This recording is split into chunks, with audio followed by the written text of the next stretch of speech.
രാമായണ മാസാചരണത്തിന്റെ ഭാഗമായി പാലാ മാതാമൃതാനന്ദമയി മഠത്തിൽ ധന്വന്തരി പൂജയും മഹാധന്വന്തരി ഹോമവും നടന്നു. മഠാധിപതി ബ്രഹ്മചാരി യതീശ്വരാമൃത ചൈതന്യ ഭദ്രദീപം തെളിയിച്ച് ചടങ്ങുകൾക്ക് തുടക്കം കുറിച്ചു. ബ്രഹ്മചാരി വിനായകാമൃത ചൈതന്യ മഹാധന്വന്തരി ഹോമത്തിന് നേതൃത്വം നൽകി. നൂറുകണക്കിന് ഭക്തർ ചടങ്ങുകളിൽ പങ്കെടുത്തു.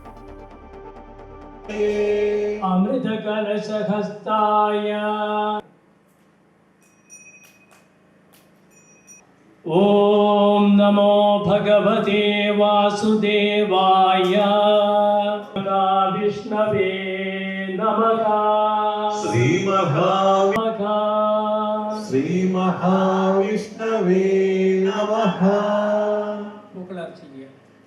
വിഷ്ണവേ നമഃ.